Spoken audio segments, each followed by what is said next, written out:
जय हिंद बच्चों, welcome to Rao career institute. तो फिजिक्स लेक्चर की सीरीज में आज हम लेके आए अपना नेक्स्ट लेक्चर। कल हमने जो पढ़ा था, हमने पढ़ा था कूलॉम्स लॉ, है ना। एक हमने क्या पढ़ा था, कूलॉम्स लॉ, और दूसरा हमने कवर किया था principle of superposition. Principle of superposition, और इससे रिलेटेड दो प्रॉब्लम भी सॉल्व की थी। ठीक है, कूलॉम्स लॉ के बारे में जाना था और प्रिंसिपल ऑफ सुपरपोजिशन भी सॉल्व किया था। आज हम एक दो प्रॉब्लम और सॉल्व करेंगे, फिर अपने नेक्स्ट टॉपिक की तरफ मूव करेंगे। ठीक है, तो आज का जो क्वेश्चन ये है, ज़रा आप लगाए इस क्वेश्चन को। आपको कॉन्सेप्ट दे रहा हूँ, बाकी आप क्वेश्चन खुद भी सॉल्व कर सकते हैं। ये ए पॉइंट है, ये आपका बी पॉइंट है। ठीक, ए पॉइंट पे आपका प्लस क्यू चार्ज है और बी पॉइंट पे भी प्लस क्यू चार्ज है। ठीक है, और इनके बीच का जो डिस्टेंस है वो हमने आर ले लिया। ठीक, ये आर इनके बीच का क्या हो जाएगा, डिस्टेंस हो जाएगा। तो बोला गया कि यहाँ पे हमने सपोज यहाँ पे एक क्यू चार्ज रखा। ये क्यू चार्ज हमने रखा यहाँ पे, यहाँ से इसका डिस्टेंस हो जाएगा r/2 पे हमने क्यू चार्ज रखा। इस क्यू चार्ज की वैल्यू कितनी हो ताकि सारे चार्ज क्या हो, इक्विलिब्रियम पे हो। मतलब find the value of q, find the value of q so that all charges in equilibrium, मतलब सभी चार्ज पे क्या हो, इक्विलिब्रियम पे हो। माने कि ना तो ये कहीं जाए, ना ये कहीं जाए, ना ये कहीं जाए। तो क्या करेंगे जरा बताइए, सोच के बताओ। कोशिश करिए इसको सॉल्व करने की। क्या किया जाए इसमें, ऐसा क्या किया जाए कि सर इस चार्ज की हम कितनी वैल्यू लें, ना तो ये कहीं जाए, ना ये कहीं जाए, ना ये अपने आप कहीं जाए। इक्विलिब्रियम पे होने चाहिए। इक्विलिब्रियम जहाँ पे भी बोले, कभी भी अगर बोले, यानी कि उसका हमें क्या चाहिए, एफ नेट उस पर जीरो होनी चाहिए। ये होता है इक्विलिब्रियम का मतलब। सभी चार्ज पे एफ नेट क्या होनी चाहिए, जीरो होनी चाहिए। ठीक है, तो इक्विलिब्रियम के लिए हमें क्या करना पड़ेगा, माना हमें चाहिए बी वाला, अगर हमें चार्ज लेना है, बी वाला चार्ज अगर मुझे लेना है, एक सेकंड में इसको दूसरी जगह कॉपी कर लेता हूँ, है ना।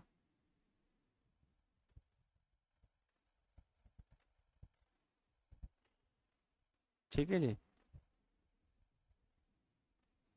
ये मैंने दूसरी जगह इसको कॉपी कर लिया। ठीक है, अगर मुझे इसका बी चार्ज का देखो, तो यहाँ देखे ध्यान से, इस ए चार्ज की वजह से बी पे जो फोर्स लगेगी, क्योंकि अगर ये प्लस है तो वो भी प्लस है, तो फोर्स कहाँ लगेगी, इस तरफ। फोर्स कहाँ लगेगी, इस तरफ, है ना। जिसको मैं क्या लिखूंगा, force acting on B due to A. इस पॉइंट को मैं ओ पॉइंट बोल देता हूँ, है ना। वो कितना होगा, K Q square upon are square. यही होना चाहिए ना बॉस भाई, force acting on B due to A. और इसका जो डायरेक्शन होगा वो क्या होगा, ए बी की तरफ होगा, ए से बी की तरफ होगा, उस तरफ होगा फोर्स। क्योंकि ये प्लस है, प्लस है तो क्या करेगा, रिपेल करेगा।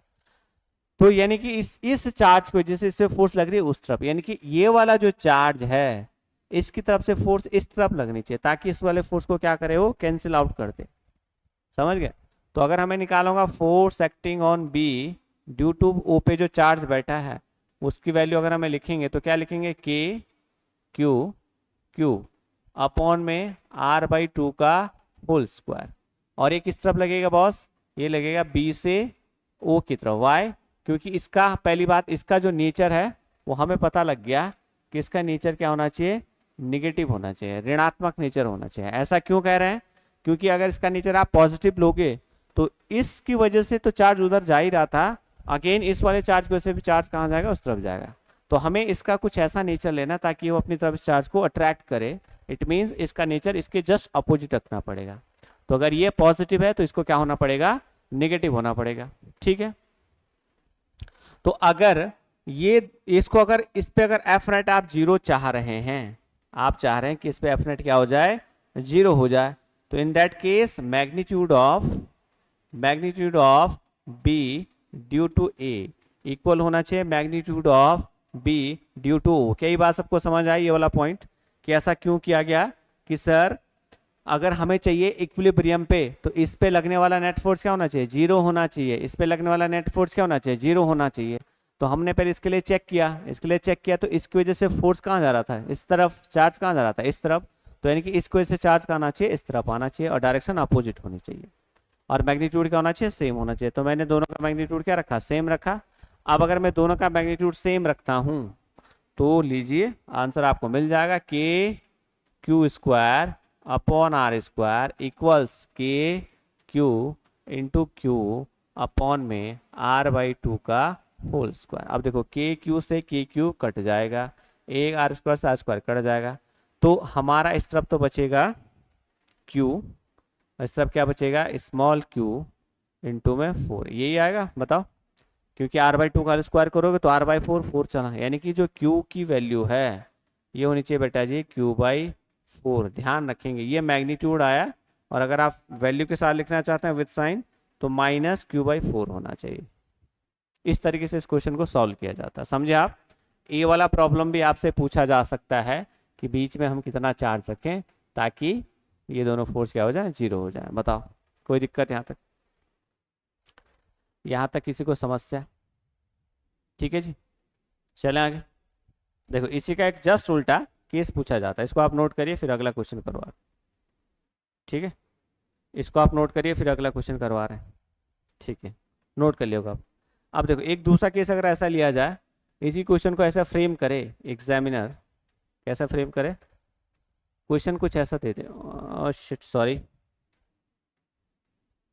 ये चार्ज का सिस्टम है, अगेन मैं पॉइंट वही नाम रख दूंगा, यहाँ पे आपका ए चार्ज है और ये आपका बी पॉइंट है, ठीक है, ये बेटा आपकी क्यू वैल्यू है, या इसको थोड़ा आप न्यूमेरिकल अप्रोच के साथ करते हैं, माना यहाँ पे हमने रखा 2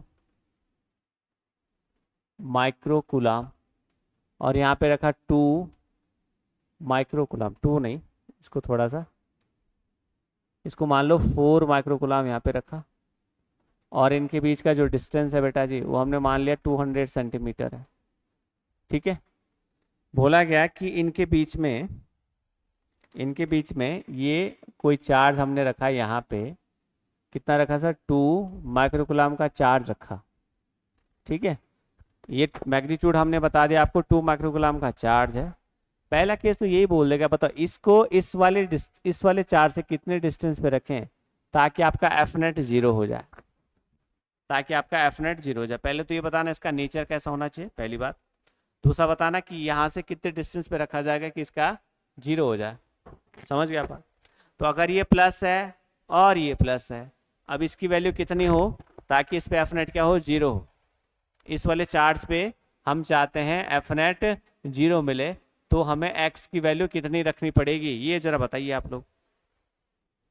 तो बहुत आसान है, आसान कुछ इस प्रकार से है कि इस वाले चार्ज की वजह से कहाँ जाएगा, चार्ज इस तरफ जाएगा, है ना, ये, इसको मैं क्या लिखूंगा, ये ओ पॉइंट मान लिया मैंने, force acting on O due to A, और इसकी वजह से कहाँ जाएगा बेटा, इस तरफ जाएगा, इसको लिखूंगा मैं force acting on O due to B, है ना।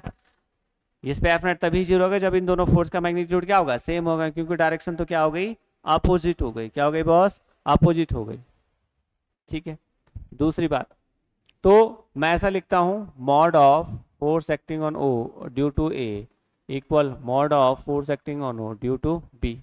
तो इसकी वजह से फोर्स क्या लिखा जाएगा, के 2 माइक्रो का मतलब होता है 10 की पावर -6, इस माइक्रो का मतलब हुआ 10 की पावर -6, और अगर इस चार से आपने डिस्टेंस मान ली x तो हो जाएगा x स्क्वायर, यहाँ से डिस्टेंस x मान ली, ठीक है, इक्वल्स के, ये वाली वैल्यू हो जाएगी 2 इंटू 10 की पावर -6, ये हो जाएगा 4 इंटू 10 की पावर -6, और नीचे डिस्टेंस लिखेंगे 2 माइनस एक्स का होल स्क्वायर। देखो ये 2 सेंटीमीटर था ना, 200 सेंटीमीटर, तो हम जानते हैं 1 मीटर इक्वल टू 100 सेंटीमीटर, तो 2 मीटर इक्वल टू 200 सेंटीमीटर, तो यानी कि 200 सेंटीमीटर को ऐसा हम आप क्या लिख सकते हो, 2 मीटर लिख सकते हैं, कोई दिक्कत वाली बात नहीं होनी चाहिए, बहुत ईजी है।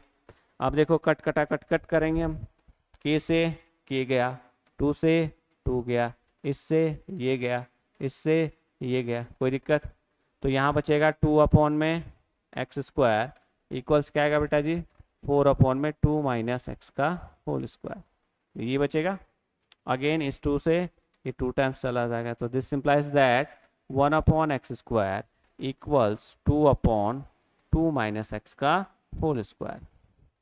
तो किधर आ जाएगा ये, 2 माइनस एक्स का whole square equal to 2x square. ठीक है, यही जो आएगा, क्रॉस मल्टीप्लाई कर लेंगे हम। तो अब बताइए, दोनों तरफ जब आप स्क्वायर रूट लेंगे तो कितना आएगा सर, यह आ जाएगा 2 माइनस एक्स, यह आ जाएगा √2x। ठीक है जी, कितना आ जाएगा, √2x, प्लस माइनस आप लिख सकते हैं इसको। तो अगर आप देखेंगे एक बार अगर आप √2x रखते हैं तो 2 माइनस एक्स बराबर √2x, तो 2 बराबर x √2 प्लस 1, एक्स बराबर 2 अपॉन में √2 प्लस 1, ये आपका आंसर हो जाएगा। ठीक है, इस तरीके से आप कैलकुलेट कर सकते हैं कि जो x की वैल्यू इतनी रखनी पड़ेगी ताकि हमारा क्या हो जाएगा, डिस्टेंस इस पे वो चार्ज क्या करेगा, नेट फोर्स 0 शो करेगा। अगर आप माइनस रखते हैं तो माइनस रखने पे क्या आएगा, माइनस रखने पे आंसर नेगेटिव आ जाएगा, जो कि पॉसिबल नहीं हो सकता, इसलिए हम ये वाली वैल्यू को ही एक्सेप्ट करेंगे। ठीक है, क्लियर है, चले आगे चले, कोई दिक्कत यहाँ तक, मेरे ख्याल से कोई दिक्कत नहीं होनी चाहिए। एक प्रॉब्लम ऐसा पूछा जा सकता है 1 नंबर में, इसको नहीं, सॉरी, एक प्रॉब्लम 1 मार्क्स में कुछ ऐसा पूछा जा सकता है, जरा देखें ध्यान से, ये स्क्वायर है ना, फटाक से बताएंगे आप, ये ए वर्टिसेस है, ये आपका बी है, ये आपका सी है और ये आपके डी है। यहाँ पे रखा प्लस क्यू कूलम, यहाँ पे रखा प्लस क्यू कूलम, यहाँ पे रखा प्लस क्यू कूलम और यहाँ पे रखा प्लस क्यू कूलम। आपसे पूछा जाएगा यदि इसके डायगोनल पे, है ना, यदि इसके डायगोनल पे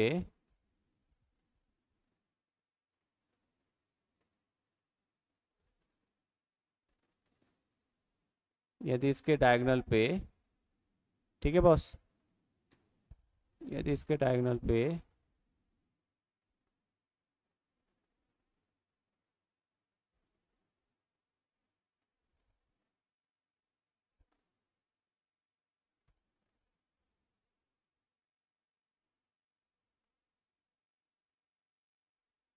सॉरी थोड़ा टाइम ले रहा हूँ, ये बोला यदि इसके डायगोनल पे कुछ भी बोल दे, कुछ भी बोल देगा, बोलेगा इसके डायगोनल, ये इस पे रखा हमने 6 माइक्रोकूलम का चार्ज। ठीक है, ये वर्टिसेस से प्लस क्यू रखा हुआ, इसका पूरा दे देगा फिगर आउट करके, देखो इसका साइड बोला 100 सेंटीमीटर है, बताओ इसके सेंटर पे जो डायगोनल के जो इंटरसेक्टिंग पॉइंट पे जो चार्ज बैठा है, ये वाला चार्ज, इस पे आपको बताना है एफ नेट, इस पे आपको बताना है एफ नेट, बताना, सोच के बताओ कितना होगा। तो उम्मीद है आप लोगों ने आंसर कर दिया होगा, फिलहाल जिसने नहीं किया यहाँ देखें, देखो इस पे अगर आपको एफ नेट निकालनी तो देखो ये प्लस है, ये 6 माइक्रोकूलम को आपने प्लस मान लिया, ठीक है, माना प्लस बोल दिया उसने, प्लस है, तो इसकी वजह से ये कहाँ जाएगा, इस तरफ जाएगा, है ना।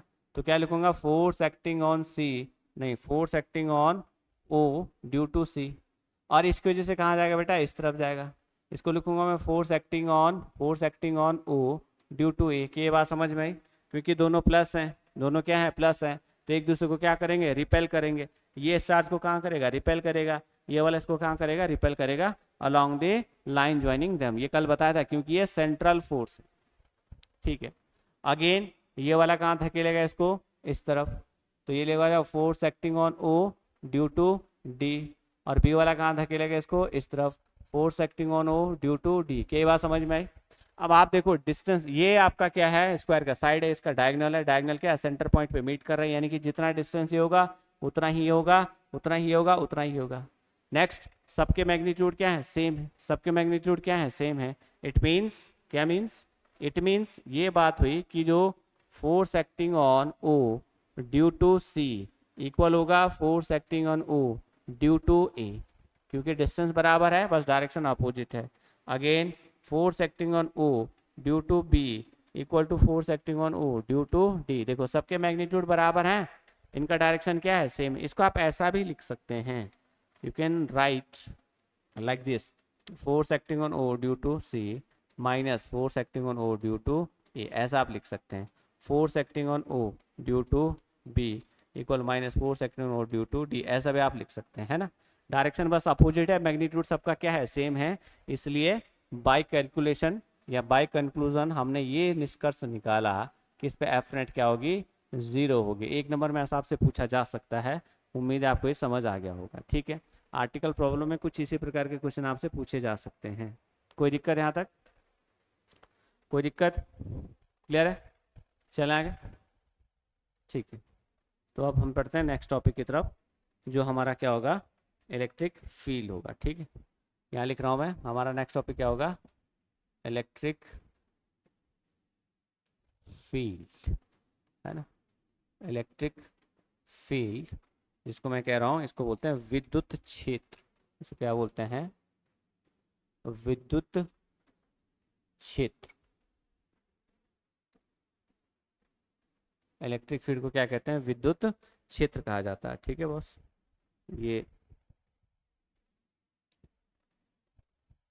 कुछ आज क्या हो रहा है, ये इस प्रकार से ये, ठीक है। ये हमें समझना क्या होता है विद्युत क्षेत्र, जब बताया हमने। अब देखिए ध्यान से, कभी आपने, अगर मैं आपको प्रैक्टिकली फील कराऊं एक चीज, जैसे माना सपोज करो ये कोई कैंडल है, और ये जल रही है कैंडल, ठीक है, ये कैंडल जल रही है, थोड़ा मोटी है। तो आप देखेंगे इस कैंडल के आसपास का रीजन, जरा सुने ध्यान से, ये जो कैंडल है इसके सपोज ये आसपास का रीजन, अगर आप इस रीजन में उंगली रखते हैं, इस रीजन में अगर आप क्या रखेंगे, उंगली रखेंगे, सपोज आपने उंगली रखी, तो जैसे जैसे देखो यहाँ पे थोड़ा गर्म फील होगा, जैसे जैसे नजदीक जाएंगे तो फील होता जाएगा। सपोज करो इस एरिया के बाद आपको फील हुआ ही नहीं, देखो ये कैंडल है, ये जल रही है, तो आप देखेंगे इतने इतने रीजन पे सपोज क्या हो रही है, आपको हीट महसूस हो रही है, क्योंकि इसके आसपास क्या करेगा, हीट रिलीज करेगा। तो इस कैंडल का ये हीट वाला जोन होगा कि भाई इतने क्षेत्र पे इसका क्या है, हीट का इफेक्ट है। समझ पा रहे हैं, इस क्षेत्र में इसका क्या है, हीट का इफेक्ट है। वैसे ही जरा सुनिए ध्यान से, वैसे ही अभी हम लिखाएंगे, वैसे ही माना कोई चार्ज है, देखो ध्यान से, वैसे ही माना ये क्या कोई चार्ज है, तो इस चार्ज का आसपास का एक रीजन होगा, क्योंकि हम जानते हैं एक चार्ज दूसरे चार्ज पे क्या लगाता है, हाँ सही सुन रहे हैं आप, एक चार्ज दूसरे चार्ज पे क्या लगाता है, फोर्स लगाता है। क्या लगाता है, फोर्स, जिसका नाम है इलेक्ट्रोस्टैटिक फोर्स। तो जिस रीजन तक माना ये चार्ज है, इसके जितने, जहां तक ये अपनी फोर्स को दिखा पा रहा है, कि जहां माना सपोज करो मैंने एक दूसरा चार्ज यहाँ पे रखा, तो उस चार्ज को इससे पे क्या लग रही है, एक फोर्स लग रही है। तो जितने एरिया तक इसकी वजह से उस चार्ज पे फोर्स लगेगी, उस चार्ज दूसरे चार्ज पे क्या लगेगी, फोर्स लगेगी, वो रीजन इसका कहलाएगा इलेक्ट्रिक फील्ड। वो रीजन इसका क्या कहलाएगा, इलेक्ट्रिक फील्ड कहलाएगा। समझ गए बात आपको।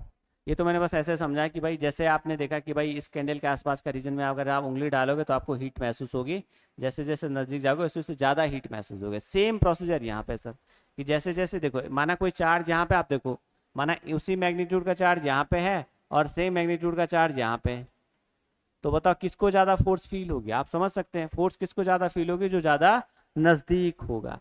तो जितने रीजन तक, जहां जहां तक इस पे फोर्स फील हो सकती है, उस रीजन को बोला जाएगा इस चार्ज का, उस रीजन को बोला जाएगा इस चार्ज का इलेक्ट्रिक फील्ड बोला जाएगा। समझ पा रहे हैं आप बात मैं क्या समझाना चाह रहा हूं आपको, ठीक है। तो पहले हम इसको लिख देते हैं, फिर हम इसको और अच्छे से समझाने की कोशिश करेंगे आपको, ठीक है। ये हमने मिटा दिया। तो क्या होता है सर इलेक्ट्रिक फील्ड, यहाँ लिख रहा हूं मैं, इलेक्ट्रिक फील्ड है दी space, the space around the charge, charge के आसपास का वो क्षेत्र, this space around this charge in which in which in which the other charge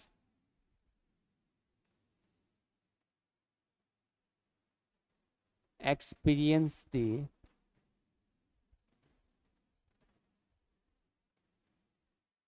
the electro static force. ठीक है, क्या कर रहे हैं सर कि किसी चार्ज के आसपास का वो क्षेत्र जहां पे कोई अन्य चार्ज क्या करेगा, स्थिर मतलब विद्युत स्थैतिक बल को क्या करेगा, फील करेगा, इलेक्ट्रोस्टैटिक फोर्स को क्या करेगा, फील करेगा। इसको अगर मैं हिंदी में लिखूं, किसी आवेश किसी आवेश के आसपास का वह क्षेत्र, किसी आवेश का आसपास का वह क्षेत्र जिसमें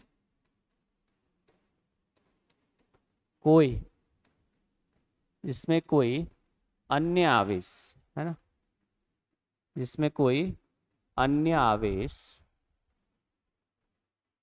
विद्युत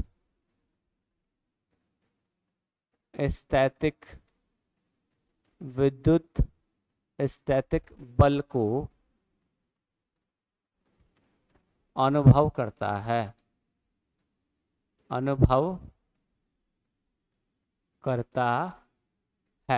वो क्षेत्र कहलाता है विद्युत क्षेत्र। समझ गए बात को? जैसे आप सुने ध्यान से, ये चार्ज है, इस चार्ज को बोला जाता है सोर्स चार्ज, है ना, इससे क्या बोला जाता है, सोर्स चार्ज। ठीक है, और सपोज करो इसके आसपास का क्षेत्र ये है, इसमें हमने क्या किया, इसका फोर्स ऑफ अट्रैक्शन या रिपल्शन को फील करने के लिए यहां पे हम रखते हैं एक चार्ज जिसको बोला जाता है टेस्ट चार्ज। क्या बोला जाता है, टेस्ट चार्ज। देखेंगे इस टेस्ट चार्ज पे किस किस रीजन पे फोर्स लग रही है, वो रीजन क्या कहलाएगा, इसका विद्युत क्षेत्र कहलाएगा। समझ गया? यानी कि इलेक्ट्रिक फील्ड क्या है, माना कहीं पे इलेक्ट्रिक फील्ड है तो इसका मतलब ये भी है कि वहां पे चार्ज है। अगर इलेक्ट्रिक फील्ड ही नहीं है इसका मतलब वहां पे चार्ज नहीं है। तो चार्ज का, इलेक्ट्रिक फील्ड का होना ये बताता कि वहां पे चार्ज अवेलेबल है, और ये दिखती नहीं है, फील की जाती है। जैसे आप ऐसे समझो, आपके घर में पेरेंट्स, आपके मम्मी पापा है सपोज, तो किसी को अगर माना पापा से ज़्यादा डर लगता है, तो जैसे पापा घर के अंदर एंटर करते हैं तो ऐसा तो है नहीं कि पापा कुछ दिखाएंगे, उनका एक इफेक्ट है कि जैसे घर में आ जाएंगे सब लोगों का क्या होगा, साइलेंस हो जाएगा, सब लोग पढ़ने वढ़ने बैठ जाएंगे, अपना काम तमीज से करेंगे। तो ये उनका इफेक्ट है। वैसे चार्ज का इफेक्ट है इलेक्ट्रिक फील्ड।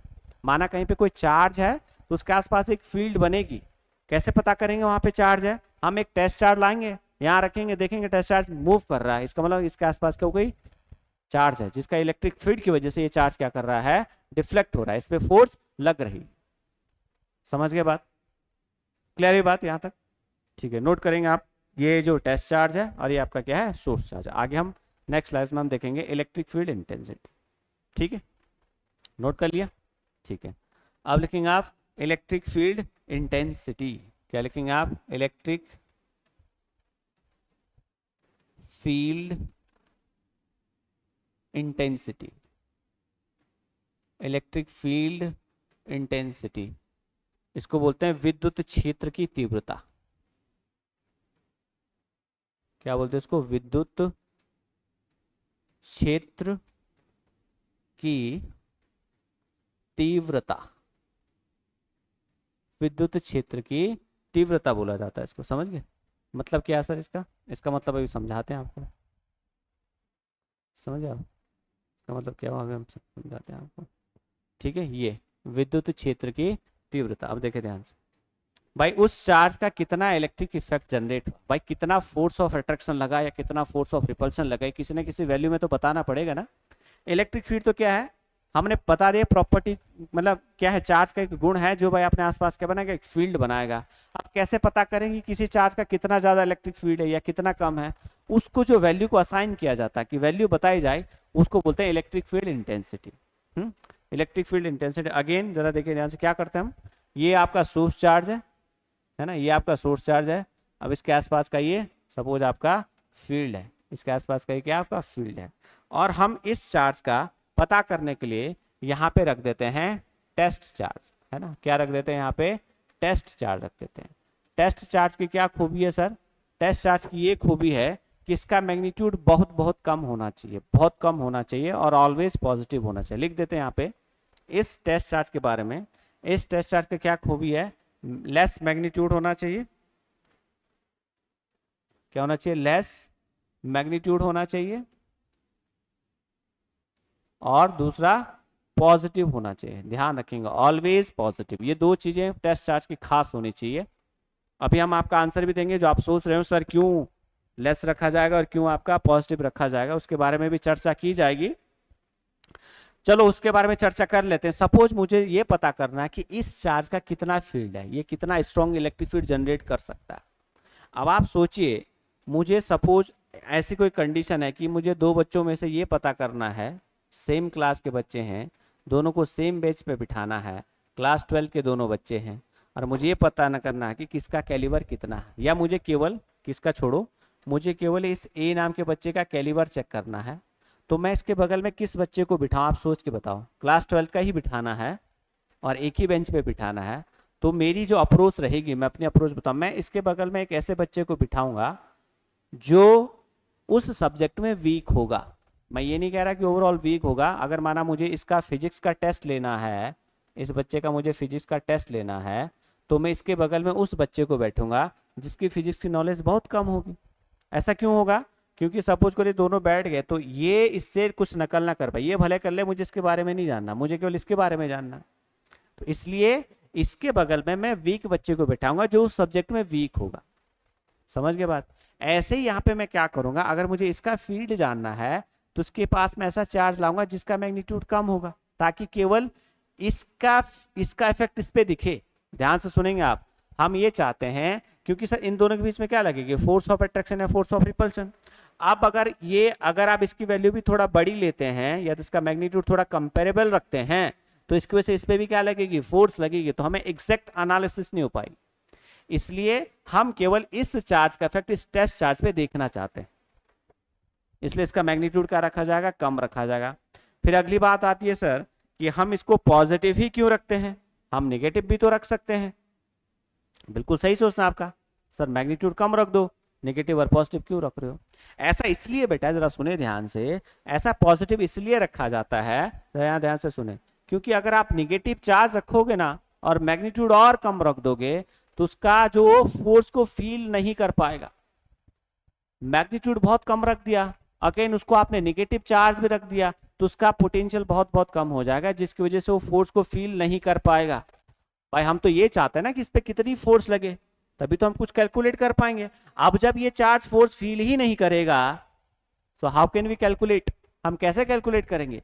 इसलिए पॉजिटिव टेस्ट चार्ज बोला जाता है, positive test charge. Test charge की वैल्यू कैसे रखी जाएगी, पॉजिटिव नेचर होगा, लेस मैग्नीट्यूड होगा। क्लियर हुई बात। चलो अब चर्चा करते हैं आगे। तो हमें निकालना है इलेक्ट्रिक फील्ड इंटेंसिटी। तो हम क्या डिफाइन किया गया, ये जो इलेक्ट्रिक फील्ड इंटेंसिटी है, ध्यान से सुने, इसको लिखते हैं बेटा force per unit test charge. सुने ध्यान से, ये आपको दिल दिमाग में बिल्कुल स्कैन करना है, scan. Force per unit test charge, इस टेस्ट चार्ज पे कितनी इलेक्ट्रोस्टैटिक्स फोर्स लगी वो हम कैलकुलेट कर लेते हैं और उसे की बेसिस से बताते हैं कितना इसका इलेक्ट्रिक फील्ड होगा। और यहाँ कंडीशन ये भी है, आपका जो लिमिट यहाँ लिख देते हैं, limit q not tends to zero. जरा सुने ध्यान से, मतलब क्या हुआ सर कि ये जो टेस्ट चार्ज की वैल्यू है बहुत बहुत कम रखनी है, जीरो तो नहीं रखनी लेकिन जीरो के नजदीक रखनी है। समझ गए बात। तो कहीं पे भी अगर आपको इलेक्ट्रिक फील्ड इंटेंसिटी निकालनी है तो दोनों चार्ज के बीच का क्या निकाल लीजिए, इलेक्ट्रोस्टैटिक्स फोर्स निकाल लीजिए और उसको टेस्ट चार्ज से डिवाइड कर दीजिए। या दूसरा तरीका क्या है सर कि भाई इसके आसपास एक टेस्ट चार्ज लाओ, वो देखो उस टेस्ट चार्ज पे कितनी फोर्स लग रही है, आप डिवाइडेड बाय टेस्ट चार्ज कर दो। समझ गए बात। अगेन अभी तो हम देखेंगे कैसे निकाला जाता है हर एक के लिए। दूसरा सर, अगर आपसे इसकी यूनिट पूछ ली जाए तो यूनिट क्या होने वाली है भाई, फोर्स की यूनिट क्या होगी, न्यूटन अपॉन में कूलाम। समझ गए आप, न्यूटन अपॉन में कूलाम, क्योंकि फोर्स कैसे यूनिट क्या है, न्यूटन, और चार्ज की क्या होती है, कूलाम होती है। समटाइम इसको ऐसा भी लिख सकते हैं ना, ऐसा लिख देगा एग्जाम, न्यूटन अपॉन में एम्पियर सेकंड, तब भी आपको घबराना नहीं है क्योंकि चार्ज की दूसरी यूनिट क्या है, एम्पियर इंटू सेकंड होती है। अब अगर आपसे पूछे इसका डायमेंशन, क्या पूछे इसका डायमेंशन, वीमा पूछ ले आपसे अगर इसकी, तो वीमा कैसे निकाली जाएगी जरा बताएं आप लोग। तो वीमा निकालने के लिए क्या भाई, ऊपर क्या फोर्स है तो ऊपर आप फोर्स की वीमा लिखेंगे। फोर्स का डायमेंशन क्या होता है, M L t minus two, और चार्ज का डायमेंशन क्या होता है, करंट इंटू टाइम है तो AT लिख देंगे। अब दोनों को सिंप्लीफाई कर लेंगे तो क्या हो जाएगा, M L T minus three A minus one. ये आपका क्या हो जाएगा, इलेक्ट्रिक फील्ड इंटेंसिटी का डायमेंशन हो जाएगा। आपसे पूछा जाएगा इलेक्ट्रिक फील्ड इंटेंसिटी में करंट का डायमेंशन बताइए, तो आंसर करेंगे -1 नॉट 1। आंसर क्या करेंगे, -1 नॉट 1। समझ गया बात को, क्लियर है। तीसरी जो खास बात इसकी है, ये जो इलेक्ट्रिक फील्ड इंटेंसिटी है ना बॉस, ये है वेक्टर क्वांटिटी, ध्यान रखेंगे आप। ये कैसी है जरा सुने ध्यान से, ये कैसी क्वांटिटी है, ये कैसी क्वांटिटी है, ये जो इलेक्ट्रिक फील्ड इंटेंसिटी है, ध्यान से सुनेंगे, ये जो इलेक्ट्रिक, नहीं थोड़ा सा मैं इसको स्टाइल में रखता हूं। ये कैसी क्वांटिटी है, ये है वेक्टर क्वांटिटी, ये है वेक्टर क्वांटिटी, ये एक सदिश राशि है, ध्यान रखेंगे। क्या है सर, ये एक सदिश राशि है, सदिश राशि। और आप समझ गए होंगे, अगर सर सदिश राशि है तो इसके बाद डायरेक्शन होगी, यानी इसके बाद दिशा होगी, तो इसकी दिशा कैसे निकाली जाए, इसकी दिशा कैसे निकाली जाए, तो ध्यान रखेंगे इलेक्ट्रिक फील्ड इंटेंसिटी की डायरेक्शन हर समय पॉजिटिव चार्ज से नेगेटिव चार्ज की तरफ होती है, ध्यान रखेंगे। या ऐसे लिखेंगे आप, ऐसे लिखता हूं मैं, away from source charge, source charge से अवे होगी कब, इफ सोर्स चार्ज क्या है, पॉजिटिव। ध्यान रखेंगे अगर सोर्स चार्ज पॉजिटिव है तो सोर्स चार्ज से दूर की तरफ जाएगी इलेक्ट्रिक फील्ड, है ना। या दूसरा, टूवर्ड्स दी सोर्स चार्ज, मूल आवेश की तरफ होगी अगर सोर्स चार्ज क्या हुआ बेटा जी, निगेटिव हुआ। ध्यान रखेंगे, बहुत अच्छी चीज बातें बताई जा रही है आज आपको। सोर्स चार्ज से दूर होगी अगर वो पॉजिटिव है, सोर्स चार्ज की तरफ होगी अगर वो निगेटिव है। तीसरा आप ऐसे भी याद रख सकते हैं, मैं पॉजिटिव चार्ज से ऐसे, पॉजिटिव चार्ज से टुवर्ड्स ऐसे, पॉजिटिव चार्ज टुवर्ड्स ऐसे, नेगेटिव चार्ज ऐसे याद कर लो। पॉजिटिव से हर समय क्या होगी, नेगेटिव की तरफ होगी, कभी भी इलेक्ट्रिक फील्ड की डायरेक्शन इलेक्ट्रिक से नेगेटिव से पॉजिटिव नहीं होगी। कई बात सबको समझ आ गई। इस बोर्ड पे जितनी चीजें लिखी हैं बहुत खास हैं आपके लिए, बोर्ड पॉइंट ऑफ व्यू से, बेसिक पॉइंट ऑफ व्यू से, क्योंकि ये सब चीजें आगे बहुत काम आने वाली हैं। कोई दिक्कत, चले आगे। यहां तक किसी को समस्या है तो पूछिए, ठीक है जी, आगे बढ़े। ठीक है आगे बढ़ते हैं। जैसे अब जरा देखिए ध्यान से, जैसे सपोज करो मैंने बोला ये कोई सोर्स चार्ज है पॉजिटिव, ठीक है। तो अगर आपसे बोला जाएगा बताओ यहाँ से इलेक्ट्रिक फील्ड किस तरफ जाएगा, तो ध्यान रखें यहाँ से इलेक्ट्रिक फील्ड क्या आ जाएगा, अवे। अवे मतलब ऐसे जा सकता है, अवे मतलब ऐसे जा सकता है, अवे मतलब ऐसे जा सकता है, अवे मतलब ऐसे जा सकता है। समझ गया बात। या ऐसे बोलता है कि भाई ये कोई नेगेटिव सोर्स चार्ज है, बताओ इलेक्ट्रिक फील्ड की डायरेक्शन कैसे हो सकती है, तो टूवर्ड्स मतलब बस यहाँ का एरो उल्टा घूम जाएगा, ये इस तरफ आपका इलेक्ट्रिक फील्ड का डायरेक्शन होगा। समझ गए, पॉजिटिव से दूर जाएगा और नेगेटिव अपनी तरफ इलेक्ट्रिक फील्ड की लाइंस को लेगा। समझ गए बात आपको। तो ये होता है आपका इलेक्ट्रिक फील्ड इंटेंसिटी। कोई दिक्कत यहाँ तक, क्लियर है। चलो नोट कर लिया ये। या माना सपोज करो ऐसा हुआ, ये पॉजिटिव चार्ज है और यहाँ पे एक नेगेटिव चार्ज है, तो यहाँ से इलेक्ट्रिक फील्ड लाइंस क्या जाएंगी, ऐसे जाएंगे। अभी मैं नेक्स्ट उसमें वही बताने वाला हूँ, ठीक है। तो लिखेंगे अब आप, लिखेंगे आप इलेक्ट्रिक फील्ड लाइंस, ठीक है। क्या लिखेंगे आप, electric field lines, electric field lines, electric field, electric field lines, विद्युत क्षेत्र रेखाएं। क्या बोलते हैं इसको, इलेक्ट्रिक फील्ड लाइंस को क्या बोलते हैं, विद्युत क्षेत्र रेखाएं, ठीक है। इलेक्ट्रिक फील्ड लाइंस को क्या बोलते हैं, विद्युत क्षेत्र रेखाएं। आप समझिए ध्यान से, पहली बात जनरली सभी बच्चों ने पढ़ा होगा कैसी लाइन होती है। मैं अगर आपको बताऊं विद्युत क्षेत्र रेखाएं कैसी लाइन है, कुछ ये होती हैं इमेजिनरी लाइंस, है ना। हर बुक में आपने देखा होगा कैसी लाइन होती हैं, इमेजिनरी लाइंस होती है, मतलब ये आपको दिखती नहीं है बॉस, इमेजिनरी लाइंस होती हैं। ये वो लाइंस होती हैं जो केवल अपने समझने के लिए, ये होती हैं काल्पनिक रेखाएं। क्या होती हैं ये होती हैं काल्पनिक काल्पनिक रेखाएं। क्यों बोला गया इनको काल्पनिक रेखाएं? क्योंकि ये दिखती नहीं है भाई। केवल हमने अपने अपने सब्जेक्ट को आसान बनाने के लिए, केवल चार्ज के कॉन्सेप्ट को इजी बनाने के लिए हम ये समझ लेते हैं कि कोई चार्ज अपने आसपास क्या ड्रॉ करता होगा, इलेक्ट्रिक फील्ड लाइंस बनाता होगा। तो ये इमेजनरी है, एक्चुअल में नहीं होती, क्योंकि दिखती नहीं है, तो हम कैसे बोलें। दूसरी खास बात जरा देखिए ध्यान से, ये जो इलेक्ट्रिक फील्ड लाइन से ध्यान रखिए, जिसको मैं लिख रहा हूँ ई एफ एल, आप समझ जाएंगे मैं ई एफ एल का मतलब क्या लिख रहा हूँ, इलेक्ट्रिक फील्ड लाइंस, है ना। ये जो इलेक्ट्रिक फील्ड लाइंस हैं ये ऑलवेज, हमेशा, always start from positive charge and, हमेशा पॉजिटिव चार्ज से स्टार्ट होंगे एंड टर्मिनेट, और किस में जाएंगे, टर्मिनेट इनटू नेगेटिव चार्ज। ये अब ध्यान रखेंगे, ये हमेशा धनात्मक आवेश से उत्पन्न होती हैं और किस में चली जाती हैं, किस में चली जाती हैं, ऋणात्मक आवेश में। लिख दूंगा, विद्युत क्षेत्र रेखाएं, विद्युत क्षेत्र रेखाएं सदैव धनात्मक आवेश से, सदैव धनात्मक आवेश से उत्पन्न होती हैं, धनात्मक आवेश से उत्पन्न होती हैं, उत्पन्न होती हैं तथा ऋणात्मक आवेश की तरफ, ऋणात्मक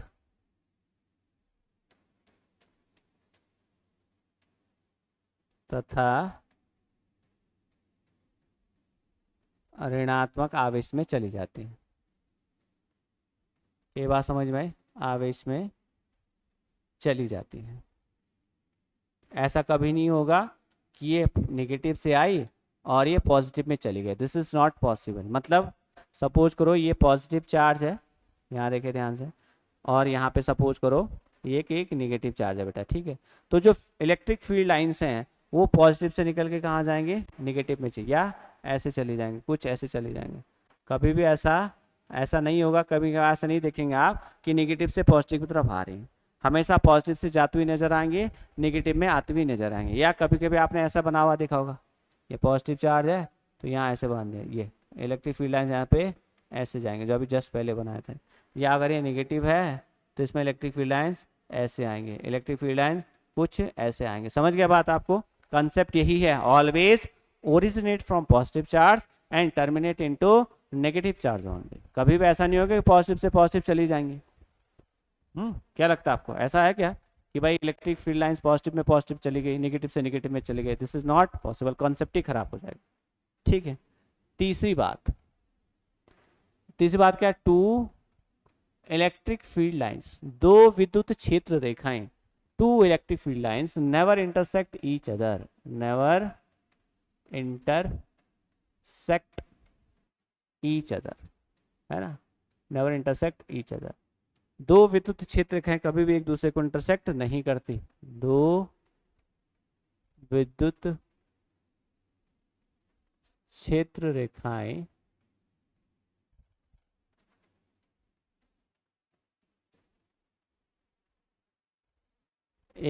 कभी भी एक दूसरे को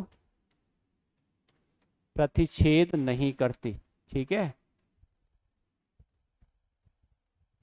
प्रतिच्छेद नहीं करती है। क्या समझ के बात?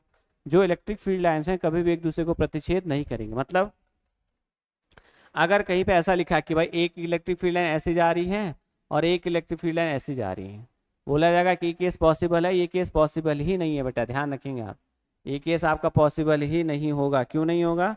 क्योंकि सर यहाँ पे ऐसा पॉसिबल ही नहीं है कि एक दूसरे को इंटरसेक्ट करेंगे। और क्यों नहीं करती? क्योंकि अगर इलेक्ट्रिक फील्ड लाइंस एक दूसरे को इंटरसेक्ट करती हैं, इसका मतलब ये हुआ कि वहां पे इलेक्ट्रिक फील्ड की दो डायरेक्शन हो गई, और ऐसा पॉसिबल, एक ही पॉइंट पे एक ही डायरेक्शन हो सकती है, दो डायरेक्शन पॉसिबल ही नहीं है। समझ के बात आपको? तो दो इलेक्ट्रिक फील्ड लाइंस कभी भी एक दूसरे को इंटरसेक्ट नहीं करेंगे। ये बात क्लियर है? ठीक है, इसको थोड़ा सा छोटा बना लेते हैं ना, ताकि आप नोट भी कर पाए। ऐसा केस पॉसिबल नहीं होगा बेटा, ये वाला केस पॉसिबल नहीं होगा। चौथा पॉइंट क्या है? अगर आप टेंजेंट ड्रॉ करते हैं, tangent on electric field lines, अगर आप इलेक्ट्रिक फील्ड लाइंस पे क्या कर रहे हैं, स्पर्श रेखा ड्रॉ कर रहे हैं, टेंजेंट ड्रॉ कर रहे हैं, इसका मतलब हुआ जिस पॉइंट देखा अगर आपने ड्रॉ किया, इसका मतलब हुआ ये क्या बताता है, direction of electric field at that point. जिस पॉइंट पे आपने टेंजेंट ड्रॉ करी, उस पॉइंट पे जिस तरफ टेंजेंट जा रही है, उस तरफ क्या मानेंगे आप, इलेक्ट्रिक फील्ड की डायरेक्शन ही उसी तरफ होगी। समझ गए आप? अगर आप विद्युत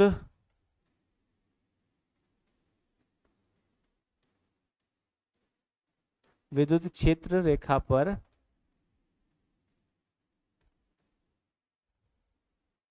स्पर्श रेखा अगर आपने कहीं ड्रॉ की, इसका मतलब क्या हुआ, ये उस बिंदु पर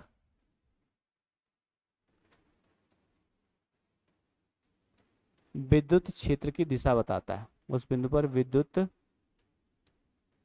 क्षेत्र की दिशा बताती है। क्या बात समझ में आई? अगर आपने किसी इलेक्ट्रिक फील्ड लाइंस पे टेंजेंट ड्रॉ करी, लेट से ये कोई इलेक्ट्रिक फील्ड लाइंस है, ये सपोज कोई इलेक्ट्रिक फील्ड लाइंस है, ठीक है, और आपने यहाँ पे एक टेंजेंट ड्रॉ करी किसी भी पॉइंट पे, आपका इच्छा हुआ सर यहाँ पे मैं जानना चाहता हूँ सर कि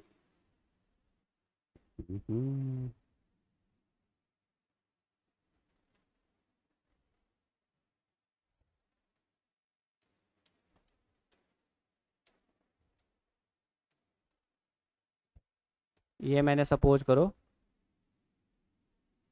मेरा मन हुआ मैं यहाँ पे टेंजेंट ड्रॉ करता हूँ, ये मैंने टेंजेंट ड्रॉ करी, ठीक है, इस पॉइंट पे, पॉइंट का नाम सपोज इस पॉइंट पे मैंने, ये ए पॉइंट पे मैंने टेंजेंट ड्रॉ करी ऐसे, तो इस टेंजेंट का जो डायरेक्शन है वो ऐसे है, इस टेंजेंट का जो डायरेक्शन है वो ऐसे है, तो इस पॉइंट पे इलेक्ट्रिक फील्ड की डायरेक्शन भी ऐसी ही होगी।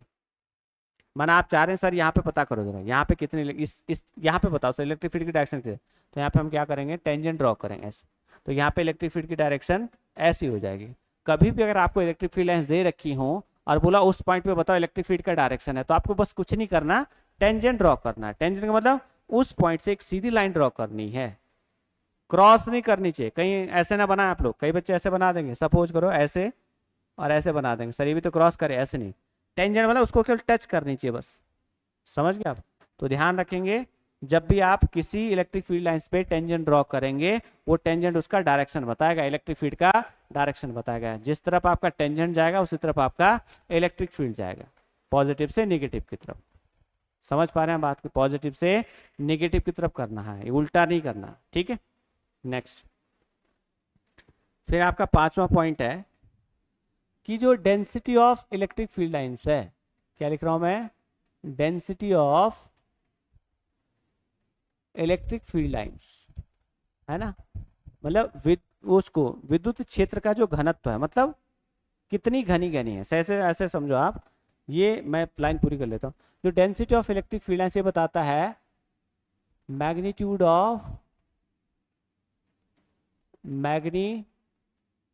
ऑफ इलेक्ट्रिक फील्ड स्ट्रेंथ, विद्युत क्षेत्र तीव्रता का परिमाण, वो कितना स्ट्रॉन्ग इलेक्ट्रिक फील्ड है ना, कितना स्ट्रॉन्ग इलेक्ट्रिक फील्ड है। जैसे आप समझो, माना मैं ऐसे बनाता हूँ, देखो ये इलेक्ट्रिक फील्ड लाइन है, ठीक है, ये आपकी इलेक्ट्रिक फील्ड लाइन ऐसे जा रही है सपोज इलेक्ट्रिक फील्ड। अब आप देखो ना, देखें ना, अगर मैं दो रीजन यहाँ बनाऊँ, एक रीजन ये है और एक रीजन ये है, ठीक है, ये ए रीजन है और ये बी रीजन है। अब आप देखो ध्यान से, इस ए रीजन में आप देखो एक ही बार में 4 इलेक्ट्रिक फील्ड लाइंस आ रही है और यहाँ पे कितनी आ रही है, 3 आ रही है, तो यानी कि सेम देखो, इतने में कितनी आ रही है, 4, और इतने में कितनी आ रही है, 3। तो जहां पे घनी घनी इलेक्ट्रिक फील्ड लाइंस होंगी, क्लोज क्लोज आपकी क्या होंगी, इलेक्ट्रिक फील्ड लाइंस होंगी, इट मींस वहां पे इलेक्ट्रिक फील्ड स्ट्रेंथ क्या है, ज्यादा है, और जहां पे दूर दूर होंगी इसका मतलब वहां पे इलेक्ट्रिक फील्ड स्ट्रेंथ क्या है, कम है एज कम्पेयर टू प्रीवियस। या तो लिखेंगे आप जो density of electric field lines है वो बताता है magnitude of electric field strength, या लिखेंगे आप, इसी को लिख सकते हैं आप क्लोजनेस ऑफ, है ना, closeness of electric field lines, है ना। इसका मतलब है क्या हुआ, अगर माना कहीं पे क्लोजनेस है, बहुत क्लोज क्लोज है, इसका मतलब हुआ आपका जो इलेक्ट्रिक फील्ड स्ट्रेंथ है वो क्या है, ज़्यादा है। इलेक्ट्रिक फील्ड स्ट्रेंथ हो है वो क्या है आपका, बढ़ रहा है, ये आपका ज़्यादा हो रहा है, ठीक है। जहाँ पे इलेक्ट्रिक फील्ड लाइन क्या होंगे, घनी घनी होंगी, वहाँ का मतलब वहाँ पे आपका इलेक्ट्रिक फील्ड क्या रहेगी, ज़्यादा रहेगी। समझ गए बात आपको, ठीक है, कोई दिक्कत। नेक्स्ट मैं लिखने जा रहा हूँ, ये बहुत याद रखना आपको कि जो ध्यान रखेंगे, जो आपकी इलेक्ट्रिक फील्ड लाइन से, बेटा ध्यान से सुनेंगे आप, जो आपकी विद्युत क्षेत्र रेखाएं हैं, जो आपकी विद्युत क्षेत्र रेखाएं हैं, आपकी जो विद्युत क्षेत्र रेखाएं हैं, ऑलवेज ध्यान रखें, लिख रहा हूं पे, विद्युत क्षेत्र रेखाएं या electric field always originate, always originate and terminate, जिससे भी निकल रही हैं, ओरिजिनेट एंड टर्मिनेट, जो हमने पहले बताया था पॉजिटिव से निकलेंगी और निगेटिव में टर्मिनेट होंगी। तो ध्यान रखेंगे electric field lines always originate, कई बच्चे समझ रिपीट तो नहीं है, रिपीट नहीं, आगे देखिए आप, ऑलवेज ओरिजिनेट एंड टर्मिनेट, लिख रहे हैं यहाँ पे परपेंडिकुलरली, साइन बना रहा, perpendicularly, perpendicularly the charge surface. क्या समझ गए आप, अगर माना कोई पॉजिटिव चार्ज सरफेस है, लिख देते हैं पे, विद्युत क्षेत्र रेखाएं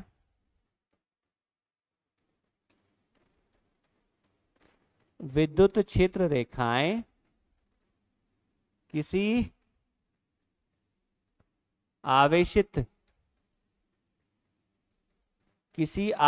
सतह से, किसी आवेशित सतह से लंबवत, बहुत याद करनी है बात, लंबवत, लंबवत लंबवत जाएंगी व या आएंगी, लंबवत जाएंगी और आएंगे। समझ गया, आपकी जो विद्युत क्षेत्र रेखाएं हैं किसी भी प्लेन सर्फेस से परपेंडिकुलरली निकलेंगी। जैसे सपोज ये बोर्ड अगर पॉजिटिव चार्ज होता, जरा सुने ध्यान से, ये बोर्ड अगर पॉजिटिव चार्ज होता तो यहां से इलेक्ट्रिक फील्ड लाइंस ऐसी आती आपकी तरफ, ऐसे नहीं जाती, देखे ध्यान से, अगर ये बोर्ड पॉजिटिव चार्ज होता तो इलेक्ट्रिक फील्ड लाइंस ऐसी आती बेटा, ऐसे बाहर की तरफ परपेंडिकुलरली सरफेस के, ऐसे नहीं जाती, ये तिरछा हो गया। समझ गया बात को। तो अगर आपके पास पॉजिटिव चार्ज बॉडी है, कोई सरफेस है, तो उसके क्या निकलेंगे, परपेंडिकुलरली निकलेंगे और परपेंडिकुलरली टर्मिनेट होंगे। जैसे मैं यहाँ बनाऊँ आपको, जैसे सपोज करो ये सरफेस है कोई, है ये कोई सरफेस है, अगर ये पॉजिटिव चार्ज होता है, सपोज ये क्या आपका पॉजिटिव चार्ज, तो यहाँ से जो इलेक्ट्रिक फील्ड लाइन जाएंगे वो आपको ऐसे दिखानी पड़ेगी, ऐसे ऐसे, समझ गए, 90 डिग्री पे जा रही हैं, ऐसे बनाना आपको। यहाँ से जो इलेक्ट्रिक फील्ड लाइंस निकलेंगी वो परपेंडिकुलरली ही निकलेंगी, ऐसा कभी नहीं होगा कि यहाँ से किसी सम एंगल पे निकलेंगे, दिस इज नॉट पॉसिबल। या इसका खास, तो देखिए इसी का एक स्पेशल केस, सपोज करो ये स्फेयर है, चलो बनाओ जरा, कोशिश करो, ये स्फेयर है, बताओ अगर इस पर पॉजिटिव चार्ज है तो इससे इलेक्ट्रिक फील्ड लाइंस कैसे निकलेंगे, जरा आप बनाएं जरा फटाफट। अगर इस पर पॉजिटिव चार्ज है तो बताओ इससे इलेक्ट्रिक फील्ड लाइंस कैसे निकलेंगे, क्या आप बना सकते हैं, जरा बनाइए फटाफट। तो करना क्या है जरा सुनिए ध्यान से, हमें हर समय परपेंडिकुलर ही निकालनी है बाहर। तो जब भी आपके पास क्या मिले कोई, देखो ये इसका क्या है,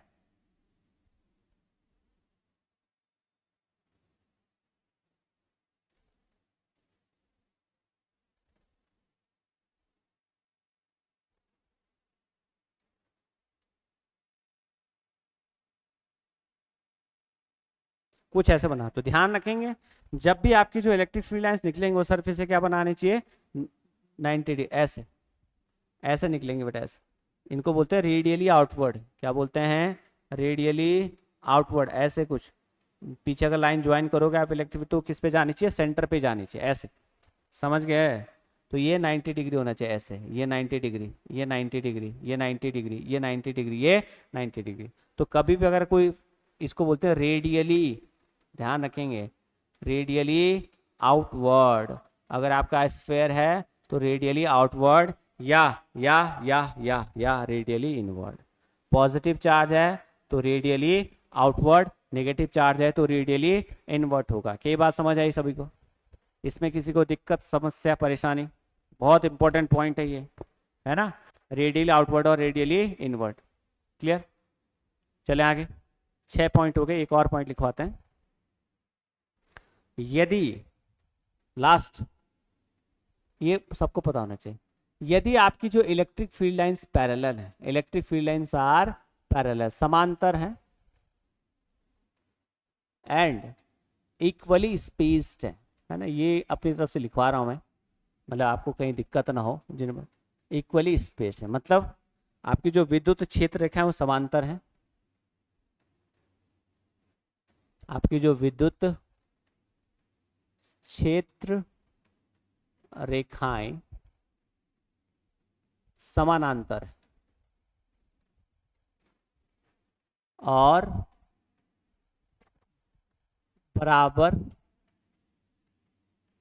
बराबर इक्वली स्पेस, बराबर गैप है, मतलब बराबर अंतर है, हर एक लाइन के बीच में क्या बराबर अंतर है, मतलब ऐसा है। ये सॉरी अगेन, ये आपका सपोज, इनको कॉपी पे, ये सपोज ये, ठीक है, ये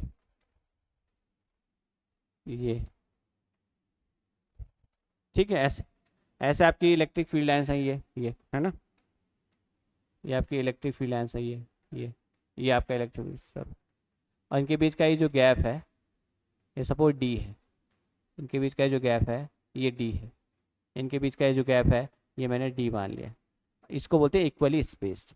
तो ऐसा इलेक्ट्रिक फील्ड कहलाता है यूनिफॉर्म इलेक्ट्रिक फील्ड, ध्यान रखें, ऐसा इलेक्ट्रिक फील्ड क्या कहलाएगा, यूनिफॉर्म इलेक्ट्रिक फील्ड, एक समान विद्युत क्षेत्र, समझ गया आप, इसको बोलते हैं यूनिफॉर्म इलेक्ट्रिक फील्ड, पूछा जा सकता है, या कहीं पे अगर ऐसा बना तो आप समझ जाएंगे यूनिफॉर्म इलेक्ट्रिक फील्ड है।